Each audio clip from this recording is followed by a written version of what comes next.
ቆንጆ እህቶች አሉን ብዙ ቆንጆ እህቶች አሉን ማሻአላህ ግን ያዙኝ ልቀቁኝ የሚሉ እህቶች አሉ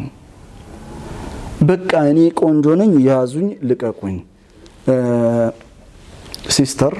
አው ቆንጆ ነሽ ማሻአላህ لا قوه الا بالله ለቤት ግቢ የሚያዋጣው እሱ ነው ውጪን ውብ ያደረከው ጌታ ውስጤን ውብ አድርገው ብለሽ ጌታሽን ለምኝ ውበት እንዳራፋ ነው ይሄዳል እውነቴን ነው መራችሁ ውበት እንደ ጠዋት ጤዛ ነው ይተናል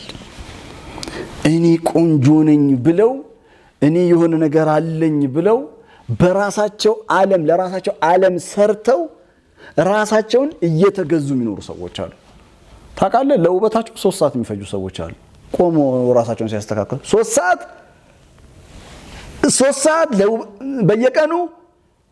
ኢና ሊላሂ ወኢና ኢለይሂ ራጂዑን ከዛ ቁርአን ቀራ ብለው 5 ደቂቃ ሲል ነው የምታገኘው ምን ነው 3 ሰዓት 4 ሰዓት ቆመ ስታበጥራ ነበር እንዴ ፕሊዝ ላ ቁወተ ኢላ